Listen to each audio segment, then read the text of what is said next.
Hi guys, I'm Danny, and I started a Sunday gym because I've noticed lately that people tend to go to colleges and universities without actually knowing why they're there. Afterwards, starting jobs that are unfulfilling.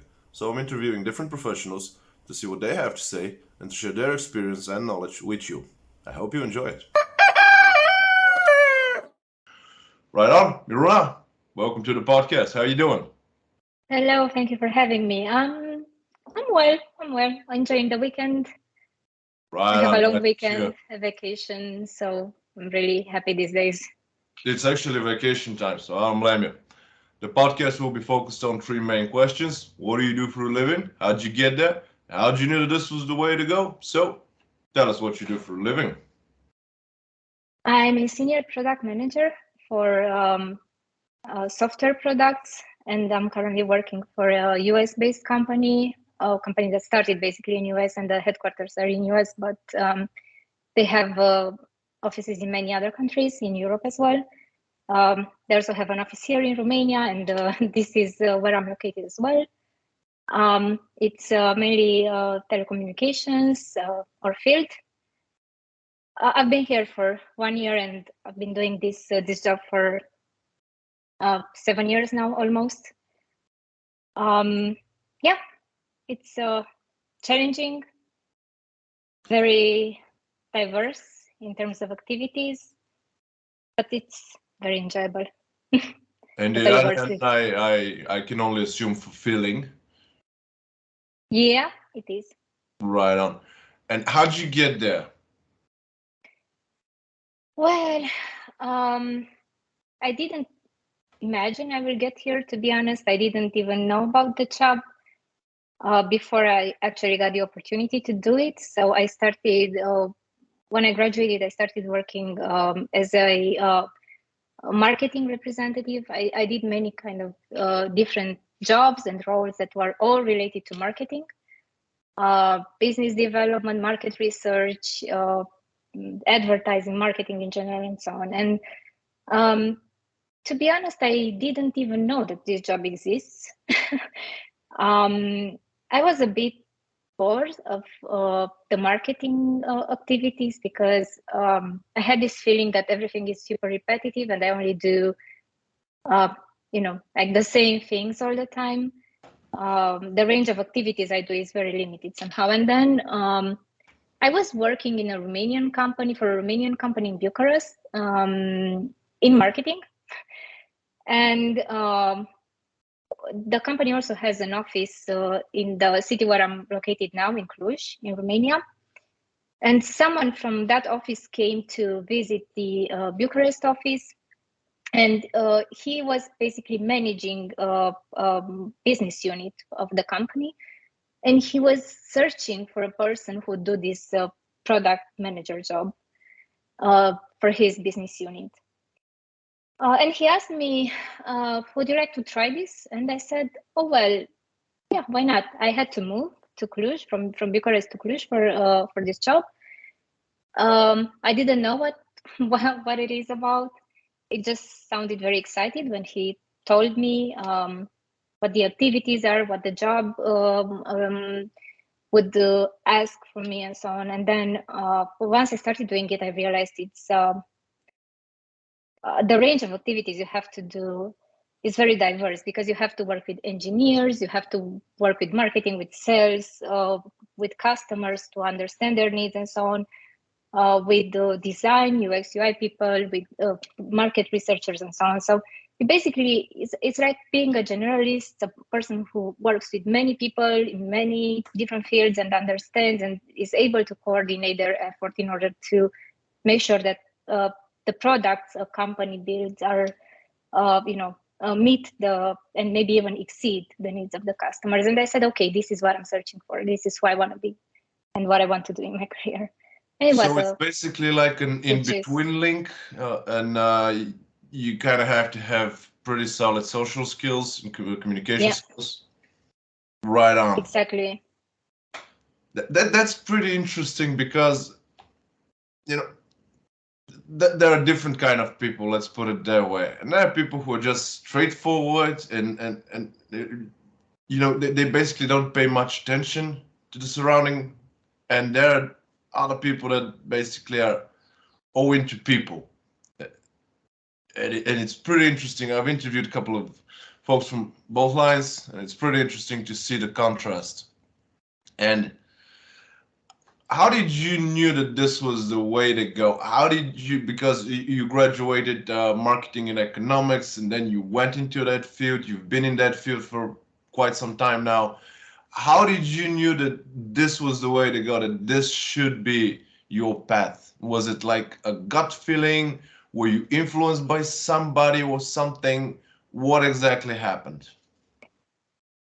I think I'm a person who is very open to new, so to everything that's new and trying out new things, learning new things. So when I was offered this job, I can't say I knew. I was just willing to try it out, and Well, not only the uh, job per se, but how yeah. did you knew that this path was for you? How did you knew that you should go to study the economics and marketing? Okay, That's so basically, and the reason I'm we asking go back. Yeah. is because, and probably you've seen it too. People tend to go to universities. They don't really know why they're there. And don't get me wrong, I'm not against universities or academia, but they tend to go over there. They don't know what they're doing. They don't know why they're there. And later on, they start a job or something like that that they aren't really into. Yeah. But there's that stigma that you should have a degree, and it's a mess. It creates a lot of issues and a lot of trouble, and we have so many talented people. But because of they didn't know what kind of path they should take, they kind of lose a lot of time. This is aggravating and frustrating, and uh, I really wanted to this, and this is basically why I created a podcast. So I wanted to know how did you, because you're a pretty solid example. You went into university and you knew what you were going to do. You've been on this path for, as mentioned, some time now. So how did you knew that this was the way to go? What pushed you over there? Well, I think what you're saying right now is really a very concerning problem that the educational system is facing these days, especially in countries like Romania and Bulgaria, because I we're not heard it's worldwide. yeah, probably it's everywhere, but maybe there are countries like the Scandinavian countries who countries that have a better system and are more prepared to do this coaching for people and Yep. help them understand where they are better and what they where they should um, how they should develop themselves, basically. Um, for I us, I agree the think, system is a mess. I agree with that. But in all fairness, the problem isn't really that much in the system, as per my opinion. The problem is that people don't know themselves, and this is yeah, why I wanted to. Because yeah, it's not a perfect system, but it is what it this is the is. problem. But if you know what you want to, and if you are aware of that, I don't think that the system is that much of a setback. So this is why I wanted to know, were you like influenced by somebody or something? Was that the gut feeling that you had when you went to university or something? Which one was it? No, I think it was just the gut feeling. I wasn't influenced. My mother was a doctor. Um, the Same only here. influence I had from her was that I don't want to do this because she was always taking calls from patients. We never had enough time we never had the time I wished to have with her. Every time we wanted to spend time together, someone called, someone needed her. I thought that her job is so challenging and so unpredictable and so stressful. And I said to myself, I don't want to do anything like that in the future. So Yep. maybe I was influenced in a way that I said, I know what I don't want to do, right? So this is how I decided that I don't want to study medicine, for example. When I chose marketing, I think it was just a gut feeling that um, uh, I might be good for this, but I can't say I was sure because I think that this problem that you're talking about now is a problem that I always had. Maybe this comes is not very obvious, but yeah, I always had this problem that um, I didn't know who I am from the beginning and what's the best for me.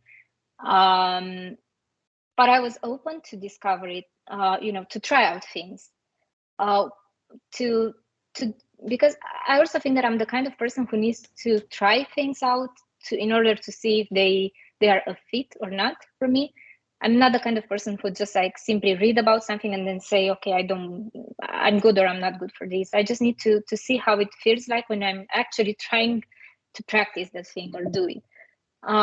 So basically, I think it was just like, being open to new, being open to searching for that thing that gives me meaning, that thing that makes me, feel fired up and wake up every morning feeling like, yes, I want to work today. I want to, do my best. I want to work with the people and the colleagues at the office. And yeah, I think it was just a matter of trial and fail, maybe even an idea of like, don't be afraid of falling, don't be afraid of failing, just try it out, see if it's a good match for you. Don't be afraid to say no if that thing doesn't work for you.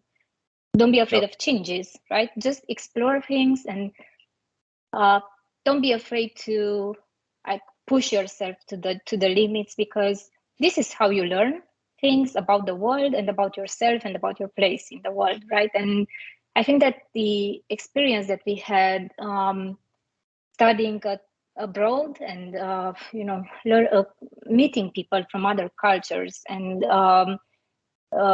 challenging ourselves to do different things than the ones that we grew up with and the ones that we learned, let's say, in the first part of our life, was something that really helped me to be even more open to diversity, to new ideas. And I think this is how you grow in general as a person. Couldn't agree more, though I have a little bit of an issue with push yourself to the limit. It's fine as long as you know your limits, because otherwise things might get out of control. Yeah, And I this agree. is because we all seen it. It's everywhere. People tend to push it to the limit, but they kind of fell off the cliff, and that's never really a good thing.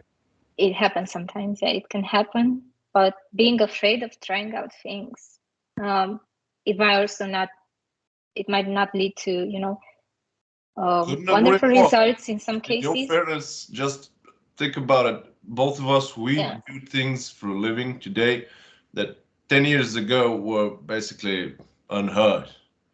So it's pretty solid, and new implementation, new systems, new working methodology, various ways of calculating. Those are all things we didn't have back then. We it's did. true.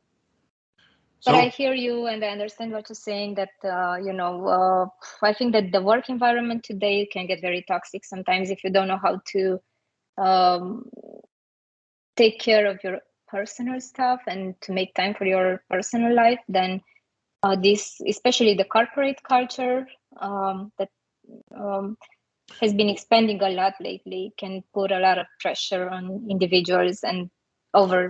corporate is heavy. It always had been heavy. But in all fairness, if you really like your job and if you really want to do it, I don't understand the whole thing of toxic, because you're over there to work. You go over there, you do your job, you wish everybody a nice evening, and then you leave.